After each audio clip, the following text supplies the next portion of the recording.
Many of us use labels to describe ourselves like empath or anxious, introvert, workaholic, and many, many more. But how often do we actually stop and ask ourselves if those labels are true or if they're actually serving us well? What if you're not truly an empath, but you're just feeling depleted? What if saying my anxiety is reinforcing those very patterns that you're trying to escape? Well, in this episode of The Brain Changes, I'm joined by heart-led changemaker Maryanne Katsidis to challenge the labels that we place on ourselves and explore how language shapes our reality. Now, Maryanne brings her expertise in transformation and alignment to the conversation, helping us uncover how to move beyond limiting labels and create identities that empower us rather than hold us back. So strap in, because this conversation is really going to get you thinking differently about the language that you use. Welcome to The Brain Changes, a podcast about learning how to revolutionize the way you think and live by mastering your mind. We're your hosts, mother and daughter duo Rebekah and Yvonne King from Moonbeam Monday. Our goal is to empower you to live the life you choose by teaching you how to retrain your brain. Some people tell us it sounds like mind control, and it is, but not the way you might think.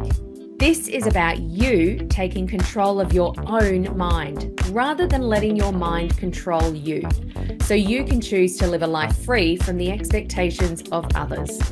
No matter what you've experienced in the past, you can create positive change and transformation by learning how to master your mind.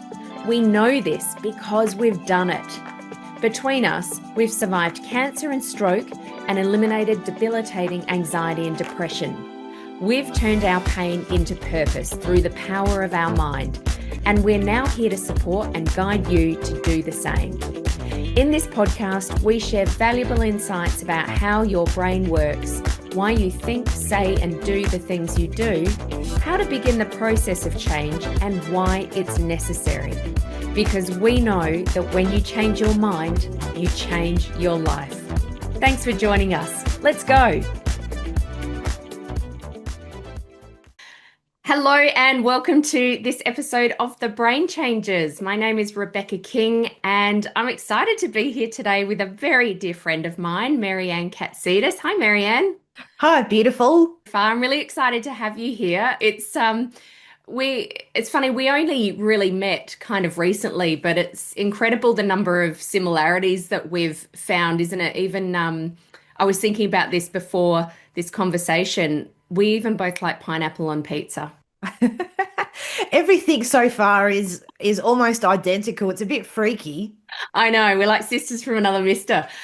Um, we, the reason we decided to do this today, Maryanne and I go for a walk on the beach almost every Monday morning. It's a really beautiful way to start our week. It gets us out in the fresh air, and we have these incredible conversations. And I know a couple of times we're like, we should be talking about this on the podcast.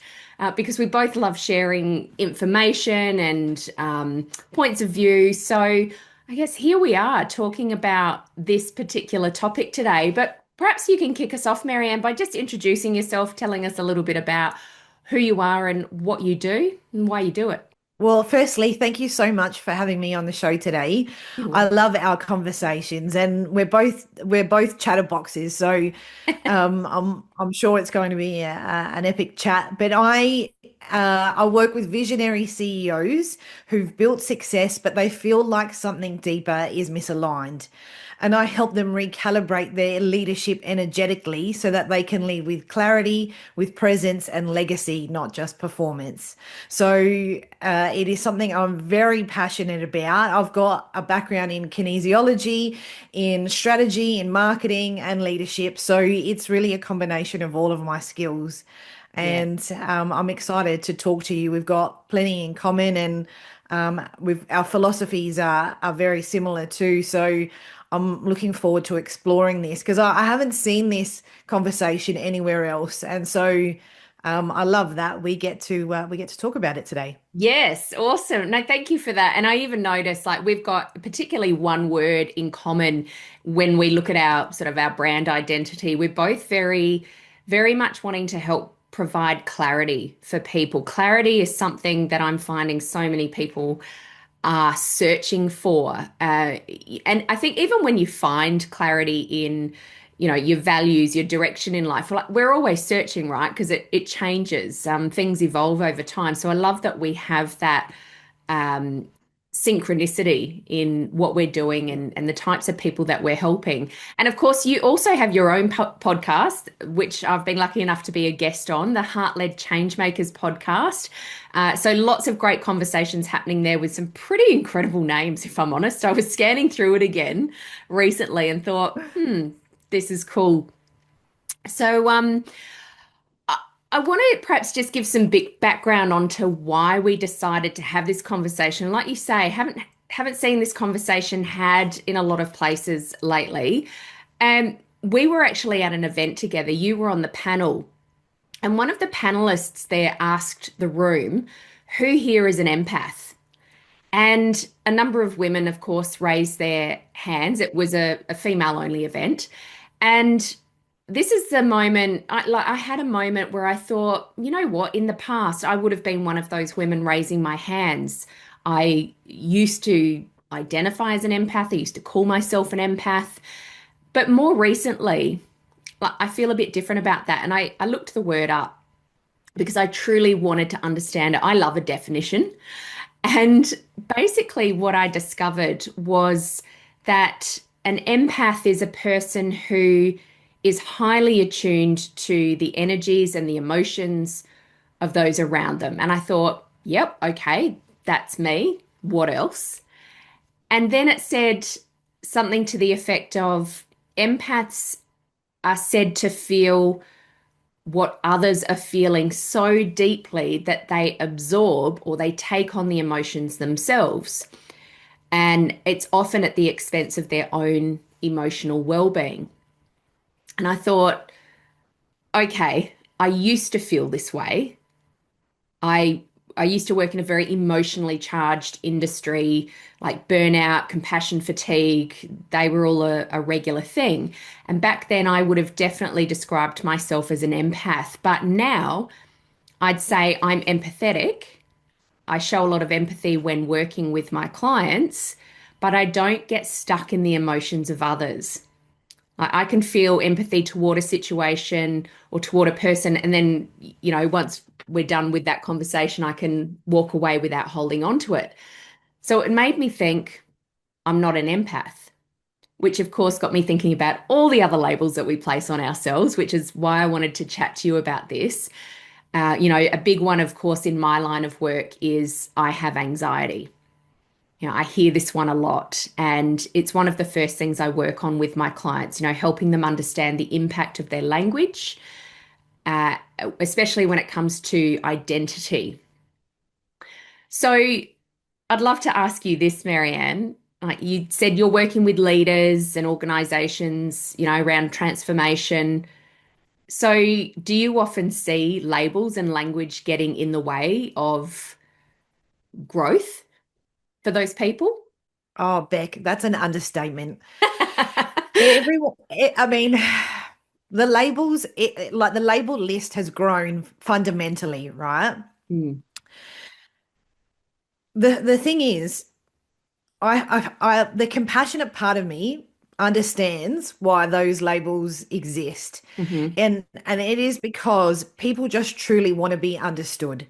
They want they want it to easily communicate to somebody else who they are. And so these labels make it easier to say, hey, I'm this. So the other person has a heads up Mm, that they may have a specific operating system, let's say ADHD, anxiety, depression, whatever it is, yeah. empath, all of the things.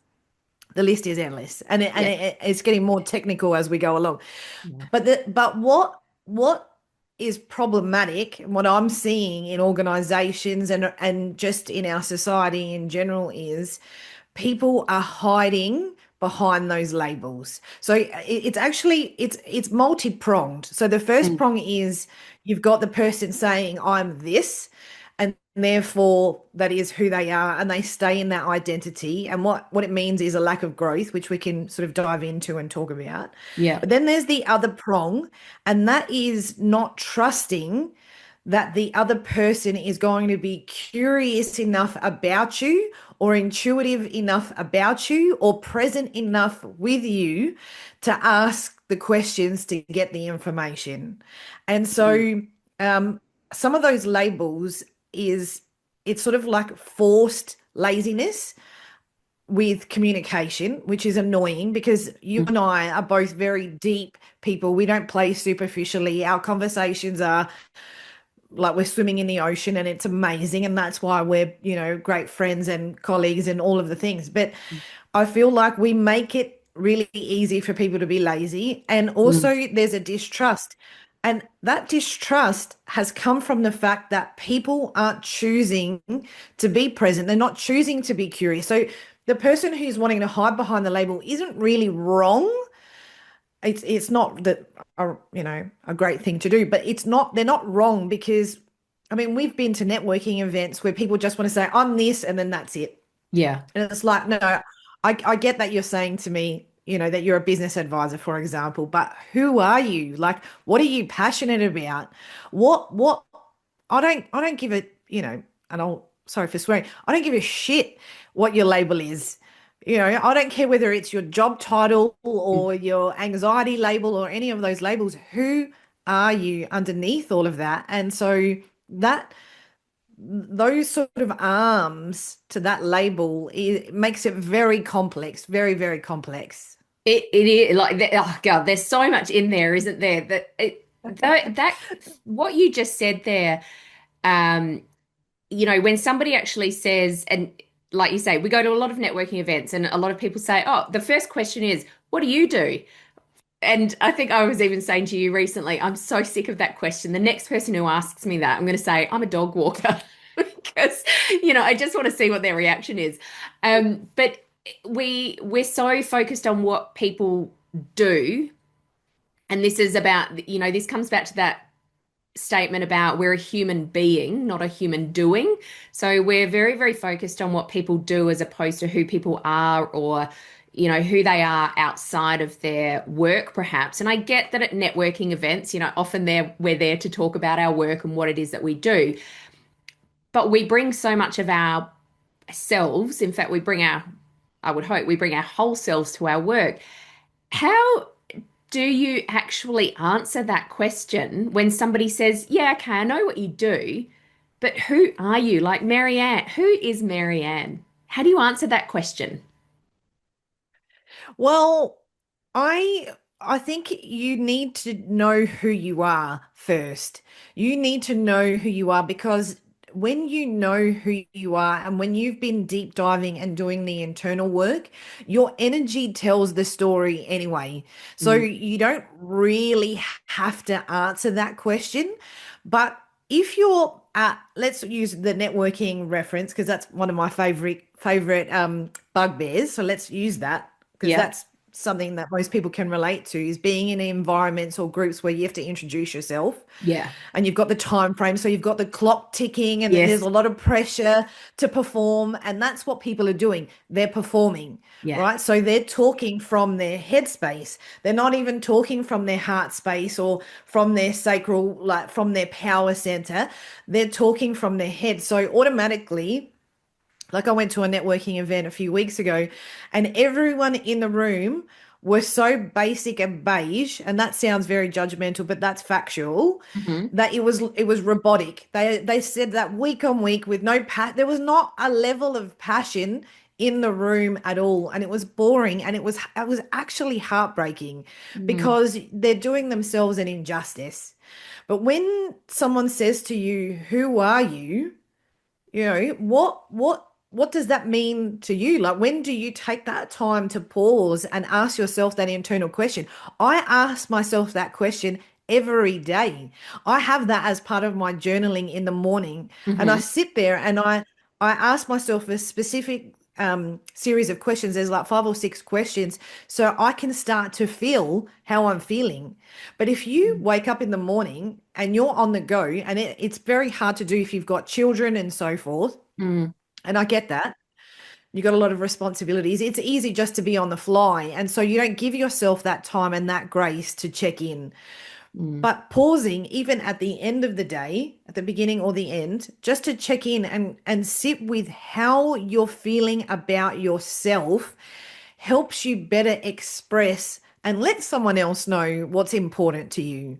yeah. I didn't say, when you asked me to introduce myself, I didn't say I was a business advisor because that is, I mean, that's the technical term. Mm, But that is not even close to what I do. yeah, I'm it's so much more. multi-dimensional. Yeah. I'm multi-dimensional. I channel. I'm intuitive. You could call me a witch if you want. That would be a compliment. Yeah.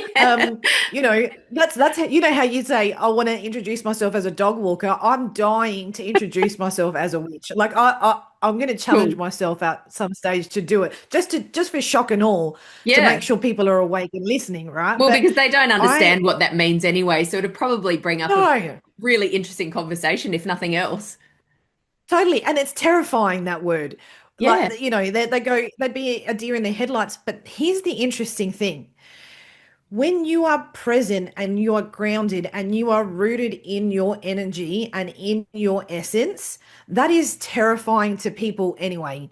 People who are not present with themselves are scared to death that you can see through them. And generally you can because you're grounded. So your Mm, intuition is heightened, your knowing and your insight about what's going on around you is clearer. And that comes back to that clarity piece. The work that we do with our clients is mm, bringing clarity. This is one of the ways. yeah. And I really like that you've given an actual example of how you do that. Someone who lives in this space, because, we talk about lots of different tools for reframing, changing your mindset, those types of things. So you actually sit there. This is a regular thing that you do. This is not something that you've done once and then you go, okay, I've got that sorted. This is something that you do on a regular basis. So for anybody who is asking that question, well, where do I even get started with this? That's the first thing, is actually giving yourself that time and that space. And, despite the number of responsibilities we all have, kids or no kids, full-time job, part-time job, caring for others, whatever it might be, we can all find 10 minutes in the day to do this. But I think often we avoid this because it is freaking uncomfortable if we're new to it, right? It brings up all sorts of feelings of, well, first of all, what if nothing comes to my mind? What if it's empty? Trust me, it won't be. What if I don't like what comes up? Which it can be really confronting. And I think that's the exciting part, actually. If we don't like what comes up, we can change that. We need guidance and we need support. This is the type of work that we do with our clients, right? We gently guide them because quite often there are a lot of answers inside us that we think, geez, I wish that was a little bit different. And that's the good news. We can actually change that. The Another thing I wanted to, something you said there just made me think about this. What kind of damage do you think these labels or this identity, whatever it might be, you mentioned a whole lot of labels, there's about a gazillion more, like a technical term. What kind of damage do you think we're doing with ourselves by using these particular labels? We're we're encouraging the laziness. That's what I was talking Yeah. about, the laziness in connection. But the big piece is that it's making people even more disconnected, Yeah. just just more separated. And then when you include the stuff around AI, it makes it even worse, right? Because then um it's just so easy to stay disconnected. It's sort of like all of a sudden it's like being taken by a current. That's the visualization that I'm getting. It's like you're being all of a sudden you were in the shallows and all of a sudden now you're in the abyss, and it's isolating and it's lonely and you feel like no one really understands because that label doesn't really explain what is going on for you. That Mm, label doesn't explain how you're feeling.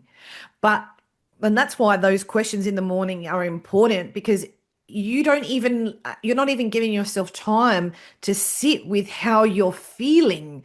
We're so scared of how you're feeling. And I can honestly mm, say, hand on my heart, it has only been this year, and I'm about to turn 49 this year, that I have stopped running from my feelings. And I was a therapist for 8.5 years. mm, I have done more therapy than hundreds of thousands of dollars on different therapies of all the different things. But at the end of it, this was the piece that needed to settle and to stop. And it has been the game changer. But I see, and so I get it, right? I get being that person. So mm, there's definitely no judgment, but this mm. conversation is about highlighting something we're noticing and an opportunity for people to slow down. It's not about Yeah. doing more and being more and having more. It's just come back to how you feel. And that label isn't even doing you justice at all. Mm. That anxiety label, what does that really mean? What's that really telling somebody about what you need? They've got no idea what to do with Yeah. anxiety.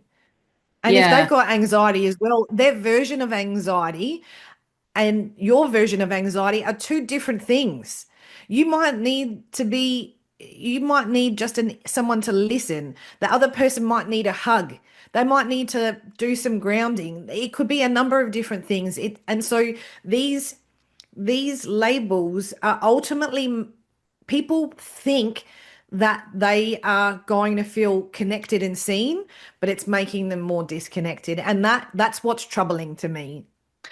Yeah, yes, the disconnection, loneliness. I think, what did they say? We're more connected than ever, and yet we're more disconnected than we've ever been. So something to that effect, through social media, through, I had a conversation through Zoom last night with a friend in Singapore. How cool is that? We're doing that. We're not in the same space. We're doing this through Zoom. This is incredible. We're so connected technologically, but and I don't have the stats in front of me right now, but the statistic around people who feel lonely, even though we've got this incredible ability to connect, it's becoming a massive problem. And this, of course, does lead to things like anxiety conditions or depression. And I'm so familiar with those because I used to identify as someone with anxiety, someone with depression. And like I said at the when I introduced this, one of the first things that I work on with my clients when they come to me, because many of them are identifying as someone with anxiety. So it's about looking at what that is actually saying. So when I'm saying I have anxiety, it's like we're naming that. We're putting the condition, and I'm just going to use that term loosely, right? That condition before me as a person. So I was explaining this to a workplace group that I worked with last week. Said, in the industry that I came from, which was fundraising, the for purpose sector, I worked with guide dogs, and so we had autism assistance dogs. And from day one, it was drilled into me. We don't talk about autistic children. We talk about children with autism.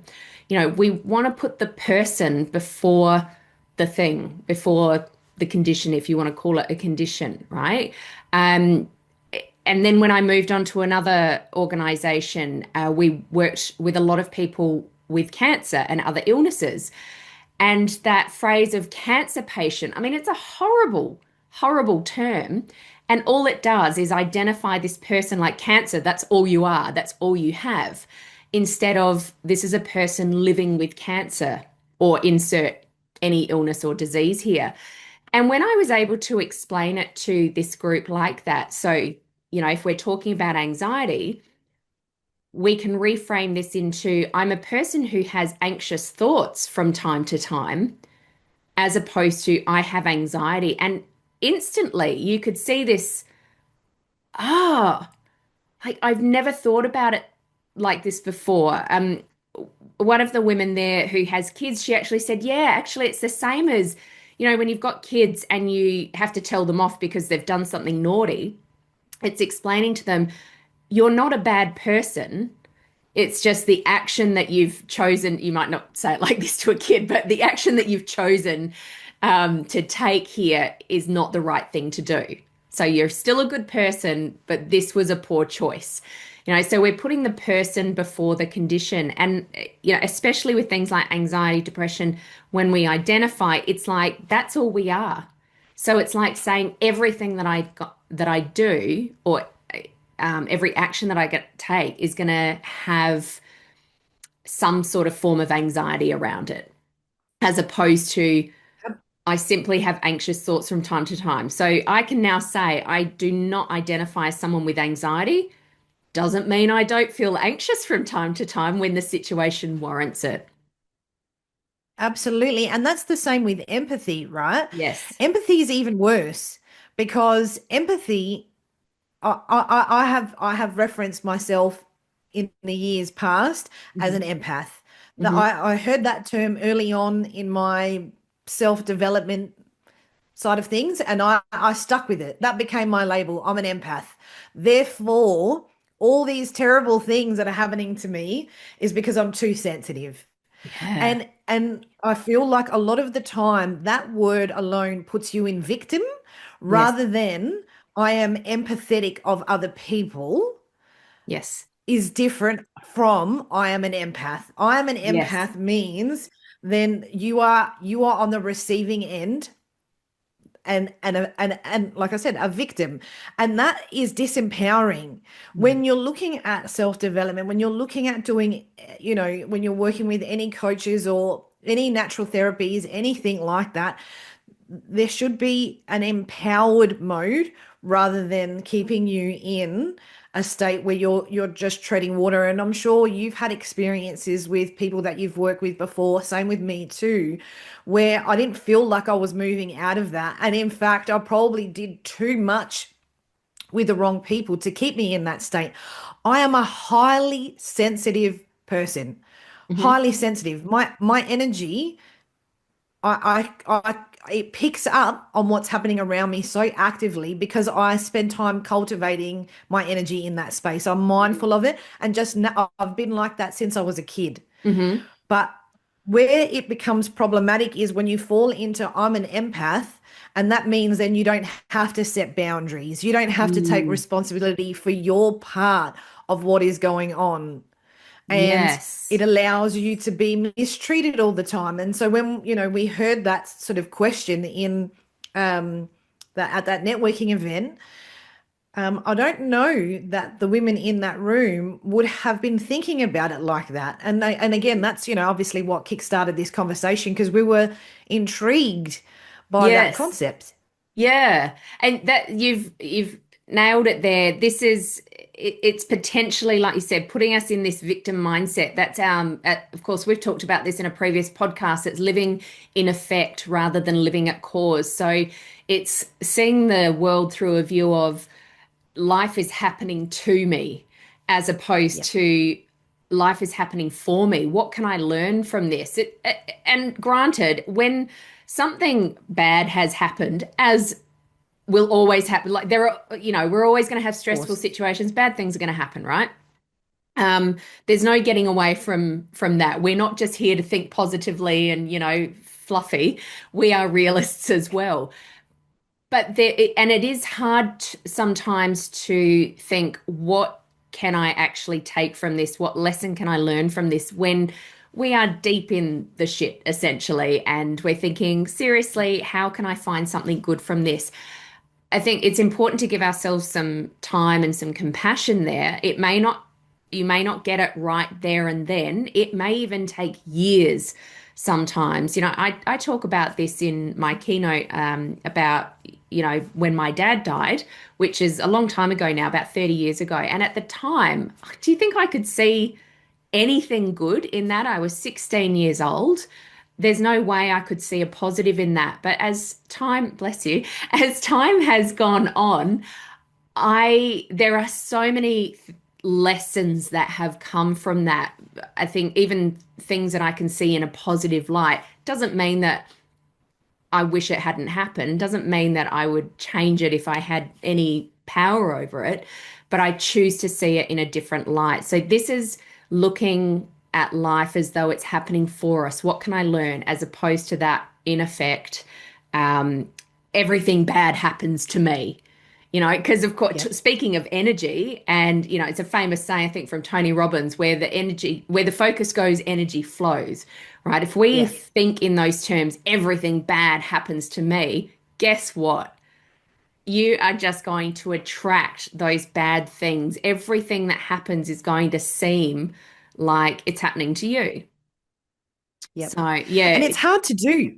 It's hard to do when you're in the thick of it, right? yes, But this is where the discipline, the self-discipline comes in, because it's not about restricting yourself more. And the problem is people are restricting themselves left or right. So they want to escape, right? So they're looking for all the tools like food, over yes, exercising, alcohol, gambling, drugs, porn, all of shopping. the things. Shopping, online shopping, God, that's the easy one. And Yeah. there's no shame because no one really knows what's going on there.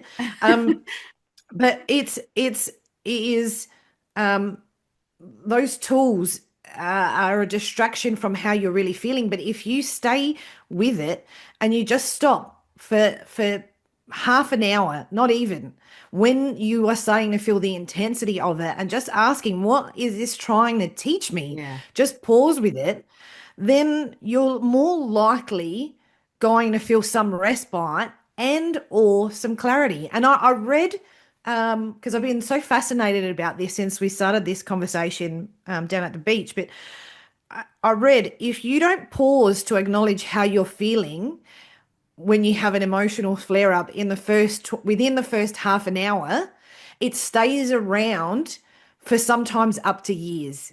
Yeah, Like wow, how years. like how annoying would that be, right? When you could have just dealt with it right then and there, but because we're so consumed to escape, the feelings feel too intense. Like, Yeah. 2 and 3 year olds are the best teachers for this, right? They Yes. feel so much they've learned it. The emotions are really high and they're having a tantrum and it's just too much Yeah, and it they has to throw come out, themselves on the right? ground, Yeah. right? But you just be present with them, right? Instead of trying to rush them through. And I think uh now more parents are conscious not to do that because I know what it's like. Yeah. But that just being with yourself, pretend you're the 2 or 3 year old. Be Yeah. with yourself for at least 20 to 30 minutes and then let it go. And you'll Yeah. find you'll come good. Like it may even happen sooner than that. I'm saying allow up to 30 because that's what I read, but it may be 10 minutes is all you need just to go, I feel really sad. And Yeah. I actually am talking from experience, right? Because I've had to train myself to do this. No one has been better at running from their feelings than me. I would have had multiple trophies, award winning, you know, trophy. Congratulations. Thank you. Yeah. It's something I'm really proud of because it's a hard thing to do, right? Yeah. It was exhausting, but I did it. It was like a marathon. But Yeah. when you actually when you actually choose to stand still, um, that gift is all that is needed. That's all that you need to do for yourself. Nothing more than that. But acknowledging that you're sad is challenging. Acknowledging that you're mad because when you've been taught to be the good girl, Mm. when and we're of that vintage where back then, it was like be good, don't, smile because I told you you Be on your have best to. behavior. Yeah. You can't walk into that room looking like that, Mm. so we learn how to perform. Yeah. And now because of the labels, and this is, how it all sort of connects. Now because of the labels, it's like, oh, well, I don't have to perform, but now I can hide. And it's Mm. really the same thing. It's just with another mask. Yeah, that whole conversation, I love that about taking that time to actually feel the feelings. Of course, we've been taught, we've been conditioned. This is all the work that I do with peeling back the layers of the onion, essentially. We've been conditioned. We've held on to these things mainly because that's what we've been taught to do with those, even those subtle things like, oh, it's okay, don't cry, don't cry. It seems in the moment a good thing to say, but actually it has this effect on our unconscious, and we hold on to that belief, okay, if I cry, I'm bad or something bad might happen. And so taking that time, and actually I remember this from way back. I'd have to actually check the specifics on this, but we feel that uncomfortable with our emotions or even with other people's emotions. But in fact, a full outburst like that generally only lasts maximum of 12 minutes. So if you think about that, 12 minutes in the grand scheme of things, and we could feel uncomfortable, but ask anyone, and I'm talking to all of our listeners right now. We've all had a big cry before, right? Over something. You've stopped crying at some point, right? Because you've run out. Like you're tired. It happens with kids as well. They tire themselves out, right? So the emotion doesn't last forever. And I know it can feel, especially when we're not used to doing it, it can feel super uncomfortable. And we think, and I've heard this before, I think I even used to say this to myself, but if I start, I don't think I'll be able to stop. Like, so it's like if you let the cap off a Coke bottle, it fizzes over. It go, you've shaken it up, you take the cap off and it goes, psh, but it stops at some point, right? It will actually stop. So, the one thing that I want to say here to people listening, going, yeah, but if I take the lid off that, I'm really worried that I'm not going to be able to get the lid back on. We don't actually want to put the lid back on, right? We want Yeah. to allow these things to come out, because putting the lid on, like you said, it's actually going to stay with us for years. It will come out some way, somehow, sometime. And for a lot of us, that comes out in illness or Yeah. disease later on in life, or it could even just like chronic aches and pains. It's going to come out in our body or our mind in some way. So that advice Or to, like yeah, or like anxiety, yes, or you know some of the other behavioral symptoms like yes, depression, etc., is because they've been ignoring and suppressing how they were feeling way back when. And I exactly. just wanted to add before we jump off, like move on, Yeah, um sometimes the beginning part, when you're being still with your feelings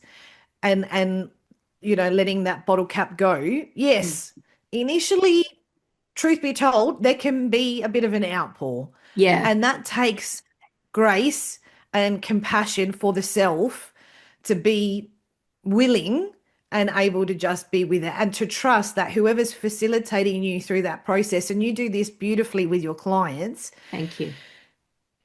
just choosing to be with it for a little while. And again, none of those feelings last for long, but it's like, not to be disgusting, but it's kind of like squeezing a zit, right? It looks gooey. There's a big head on there. Everyone can see. You have to squeeze it to release it. Yeah. But it hurts initially. Of course it does. And there's a lot of gunk that comes out. But But it's then so the healing, satisfying. it It's is this satisfying. feeling of But relief.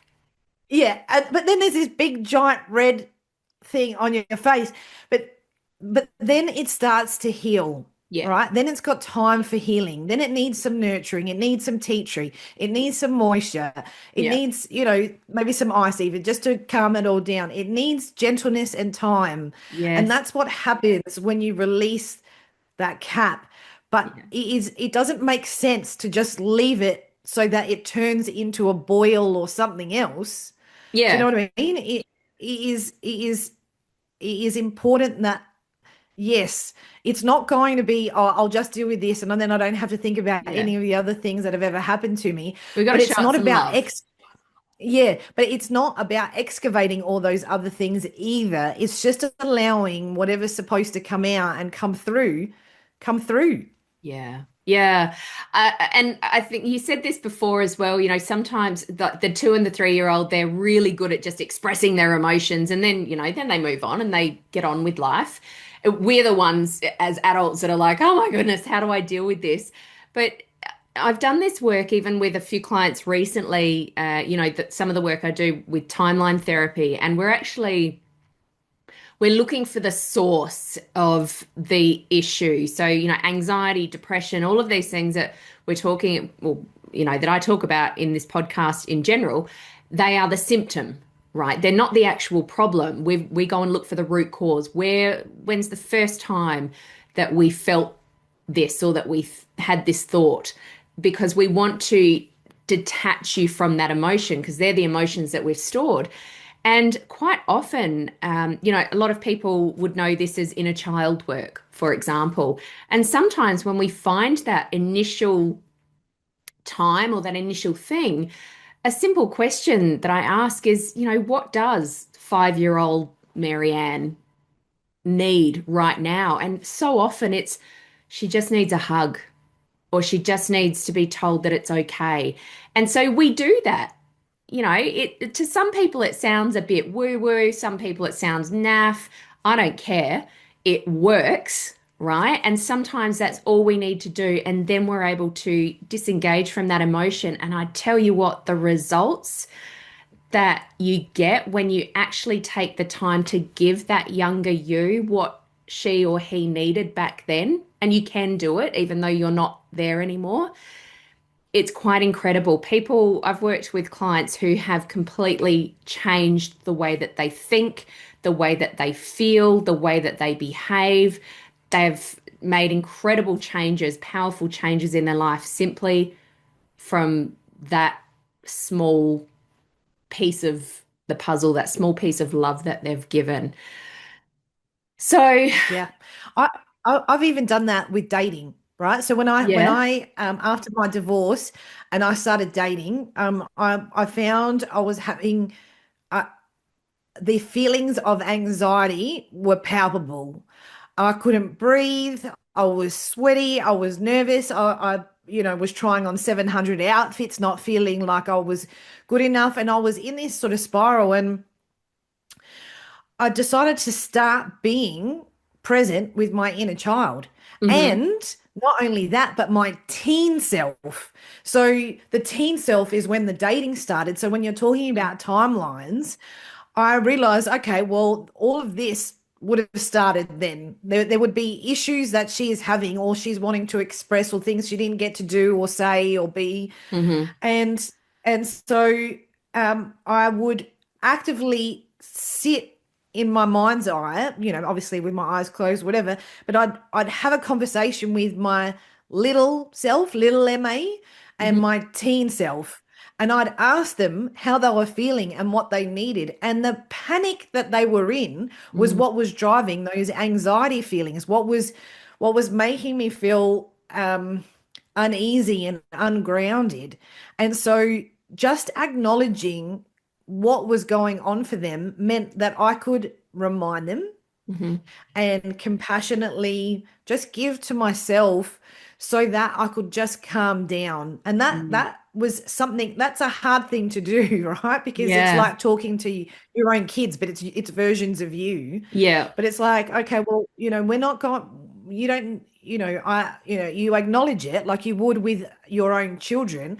You'd say, okay, I see why you would be feeling like that. But what if we could do A, B, C, and D? And what would you like? And so I'd let them be in on what I'd wear, and Yeah. I'd let them be in on some of the decisions, and I'd get them excited about things like you would with kids. Yeah. And so that self-coaching is it was an absolute game changer. And even still now, sometimes when I'm going into environments where I know it's going to challenge and stretch me a little bit because I'm breaking, and we will forever because I'm constantly going to be doing the internal work.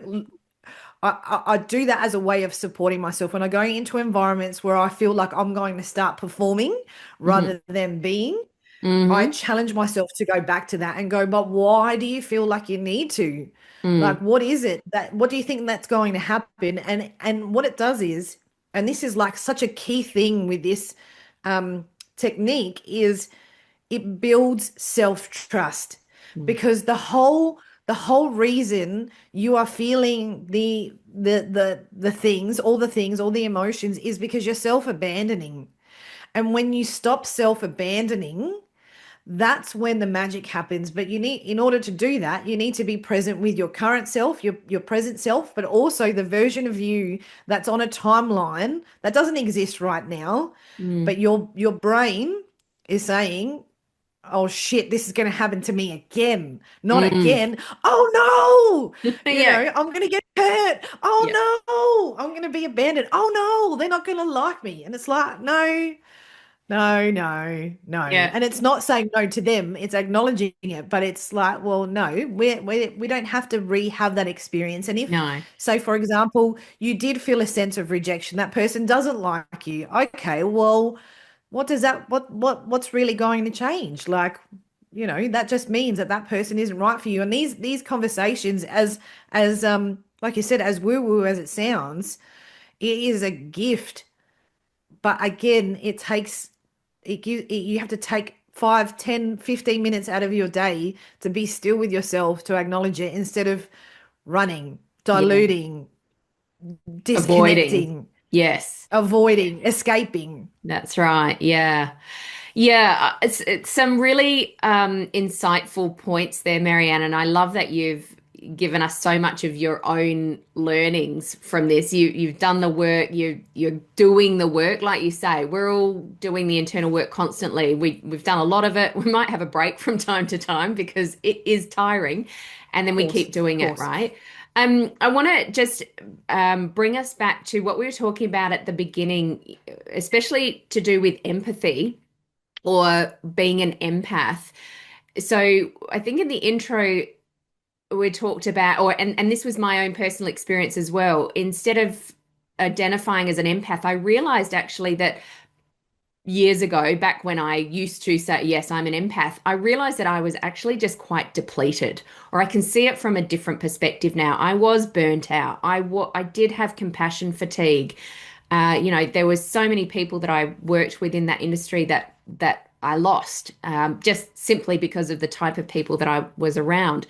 I was depleted. I was grieving, all of these things, and I think I thought that I was taking all of these emotions on from other people, but actually it was my own emotions. And you mentioned sensitivity earlier. So, what are the signs do you think that someone might be depleted rather than being deeply sensitive? And how can we tell the difference?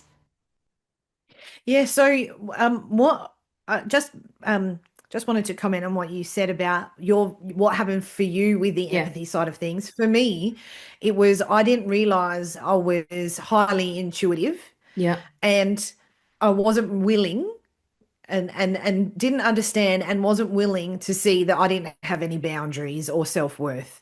Right. Right. And so that combination created my version of I'm an empath. So Yes. it can come in different forms. So I think the first sort of thing to do is to acknowledge what version of empathy are you labeling yourself? What needs to be acknowledged there? Is it the fact that I'm not looking at my grief and Mhm. I'm wanting to jump into the well with all these other people's issues? Is it the overgiving, which was one of my brilliant, wonderful traits? Yeah. We've recently broken up, overgiving and I, but it is, so much so. This is how ingrained that program was. I've got a whiteboard behind my computer screen, Yeah. and in big bold letters at the moment it says "Be selfish" underlined, because I have to remind myself to be selfish. But that Mm. selfish is actually just what's normal. Yeah. It's not being empathetic. It's just having boundaries Yes. and letting my intuition guide what happens and how I support others, right? So I feel Mm. like that part. But to answer your question, how do you know? You know because you are in complete and total exhaustion. You know Mm. because your cortisol levels are skyrocketing through the roof. You Mm. know, because you're reaching for all the external things, like we were saying, alcohol, food, online shopping, men, women, whatever it is for you, the external for validation, for comfort. Hmm. That's how you know that you've gone way too far. And when you're dysregulated in that space, chaos tends to come with it. Chaos and really hard, beautiful lessons tends to come. And that's how you know that you need to reassess what is going on, because that chaos is the thing that tells the story for the misalignment. And Mm. that they're the conversations that I have with CEOs and the people that I work with. Is it's not working harder, it's not putting more rules in. It is, where are you misaligned that's creating this disconnection in your communication, in your Mm. connection with others. And with CEOs, for example, they're leading huge amounts of, staff. Well, where are you disconnected? Where are you hiding behind your mask, behind your Mm. label, to keep yourself protected, when actually it's actually just causing chaos? And Yeah. so it is, again, it is a choice that everyone gets to make, to deep dive and just get curious on what is it really that's sitting underneath this. And it's just asking one question and then just asking yourself another one. I Mm. start the day with, I feel, right? And it's amazing how day to day you feel completely different. As soon as your eyes open, I feel. Sometimes I feel exhausted. Sometimes I feel gloomy. How am I gloomy when I just opened? Nothing has even happened Yeah. yet.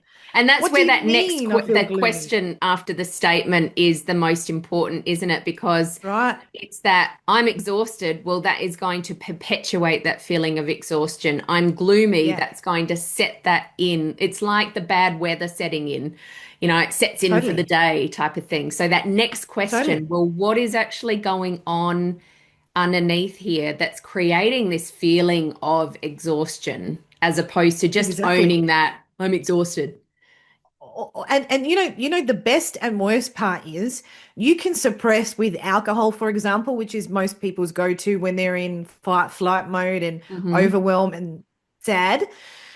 But then our beautiful brains have this component called subconscious. So while you're sleeping, guess what? Your brain, you may think you have disconnected, but your subconscious is Yeah. still trying to play out and resolve those underlying feelings. So when you wake up, that Mm. is why some acknowledgement needs to happen, and checking in to just checking in with, how is my body feeling Mm. today? How does my Mm. body feel? Do I feel a bit stiff in the back there? Why do I feel stiff? What can I do to relax it? Just Mm. being being still and just being is a good first spot. But yes, chaos is the telltale.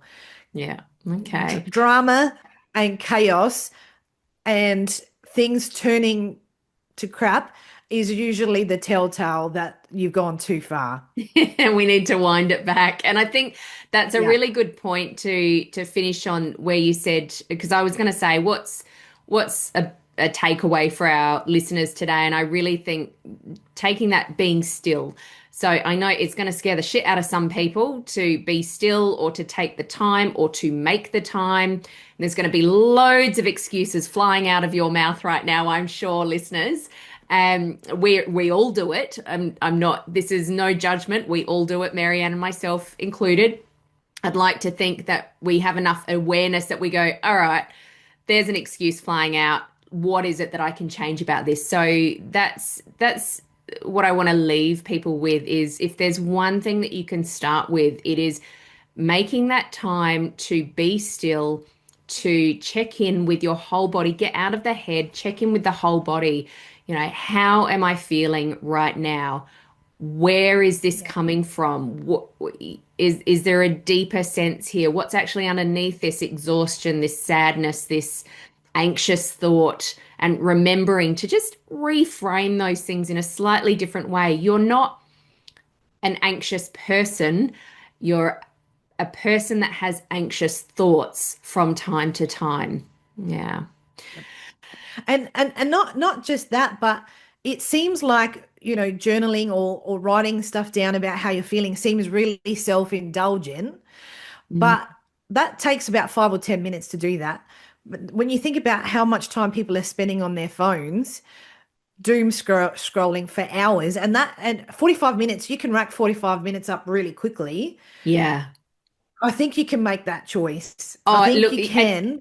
you brought up two of my favorite words, choice and curiosity, definitely. But Yeah. look, I always challenge if we're talking about finding time and somebody says, I don't have a spare 10 minutes in my day, give me a call, give Maryanne a call, we'll find it for you. We'll find it just like that. Just like that. Just like that. 100%. Yeah. Maryanne, if people want to hear more of these conversations with you, where can they find you? Well, they can tune in to the podcast, Heart-Led Changemakers. That's on all the streaming platforms, including YouTube. Uh-huh. And you can find me on social media, even though I don't really want you to be on I social know media as much. we You struggle can with find that, me don't there. we? At least just look at it, look at Beck's post and my post, and then get off for your daily dose of inspiration. My Instagram handle is my name, Maryanne Katsidis, and my website is maryannekatsidis.com. So you can find me there Awesome. as well. And we will put all of those details in the show notes as well. Maryanne, thank you so much. I've loved this conversation. You and I could keep going for hours and hours, but for the sake of our listeners, we will wind this up today. No doubt we'll have another conversation another time. Thank you for your insights today, for your recommendations, suggestions, and just simply for being here and giving us your time. I really appreciate it. And thanks to everybody Thank for you. Thank listening you. to The Brain Changers. It's great to have you here again. And remember, when you change your mind, you change your life. Bye for now. Thanks for listening to this episode of The Brain Changers. We hope you've enjoyed the conversation today. Please like and subscribe to stay up to date with all the latest episodes. Our mission is to reach as many people as possible to help them revolutionize the way they think so they can change their brain and create profound transformation. Please help us broaden our reach by sharing this episode with someone you know will benefit. And remember to tag us on socials at Moonbeam Monday and leave a review. And remember, when you change your mind, you change your life. We'll catch you next time for another episode of The Brain Changers.